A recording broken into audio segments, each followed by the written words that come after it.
ये मानव मन को उपदेश करने के लिए वही कहानी मैं इस प्रवचन में आपको तुम्हारे लिए बोलना चाहता हूं। ये कहानी बहुत ही अच्छी है। इस कहानी को लेकर बहुत सारे ज्ञानी लोग, पंडित लोग इसे सुने हैं और प्रवचन में बोले हैं। वही कहानी मैं आज आपको सुनाने जा रहा हूं। वीडियो एंड तक बने रहना, क्योंकि ये वीडियो, ये प्रवचन अखिल मानव जाति को उपदेशात्मक है। एक महत्वपूर्ण मानव को मन को संदेश दे जाता है। ये मानवीय मन कितना आकांक्षा रूपी है, इसको मैं आज तुम्हारे सामने इस प्रवचन रूपी पुष्प में बोलने जा रहा हूं। वीडियो अंत तक सुनना। एक आदमी था, बहुत ही कंगाल। पैसा बोले तो उसे नहीं मिलता था, लेकिन दिन रात मेहनत करने लगा पैसे के लिए।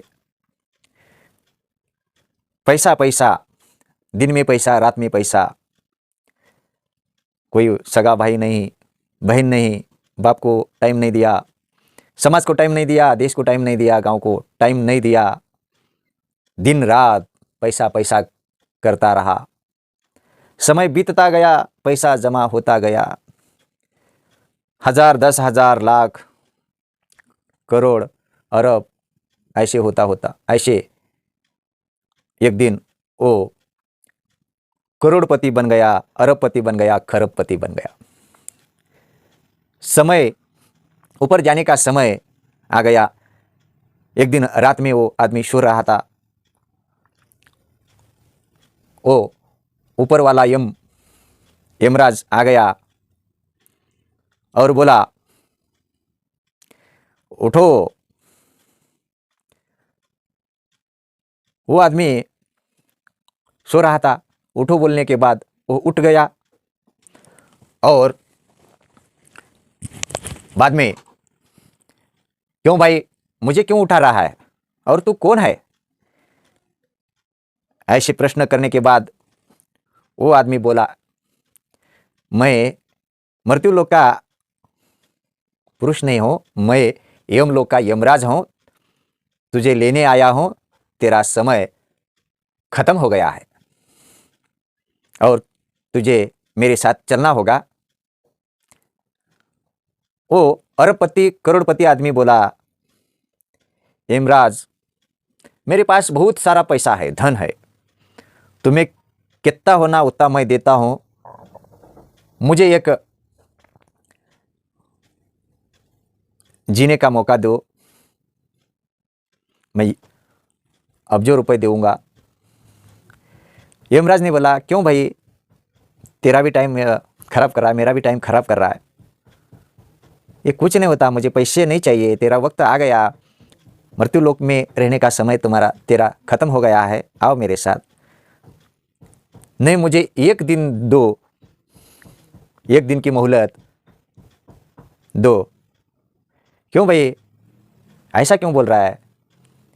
एक दिन नहीं, एक मिनट नहीं, तेरा टाइम आ गया है और तू मेरे साथ चल।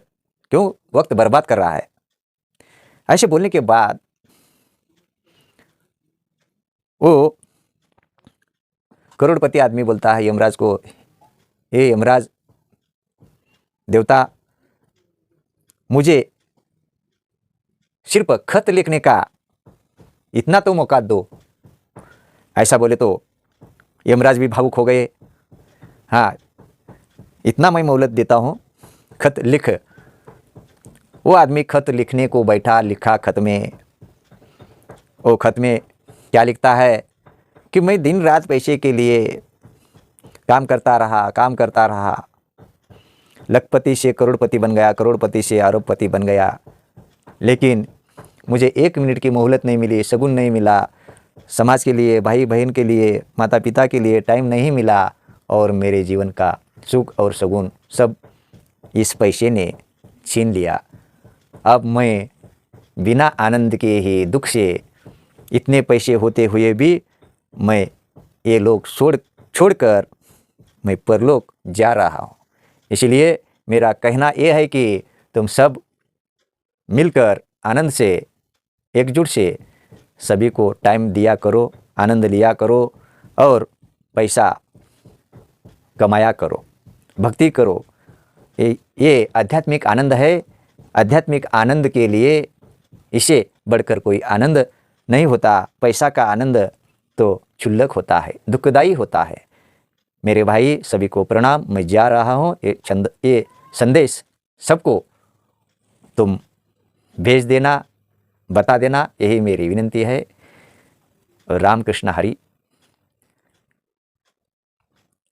ऐसा वो कह दिया, वो पत्र में लिखा और यमराज के साथ गया। वो गत प्राण हो गया। यमराज उसका प्राण लेकर यमलोक को गया। ऐसी एक कहानी है। ये कहानी बिल्कुल सही है, सत्य घटना पर आधारित है। दुनिया में कोई भी किसी वक्त भी वो बुलावा आने के बाद जाना पड़ता है। इसीलिए मैं अभी थोड़ा टाइम लेकर मैं ये करता हूँ, ये करने का है, वो करने का है। हमारे पास कुछ भी नहीं है। जो समय है उस समय में ही अपना आनंद, भक्ति का आनंद, आध्यात्मिक आनंद, समाज सेवा का आनंद लेना और प्रगति करना, यही मानव का धर्म है। मेरे भाइयों, इस समाज में कोई किसी का नहीं है। इसलिए आनंद से जीवन बिताना यही सबका धर्म है। मानवता यही धर्म है और दया, सहानुभूति, प्रेम यही मूल तत्व है। इस जगत में कोई श्रेष्ठ है न कोई कनिष्ठ है। यही मेरे प्रवचन में इस कहानी का अर्थ है।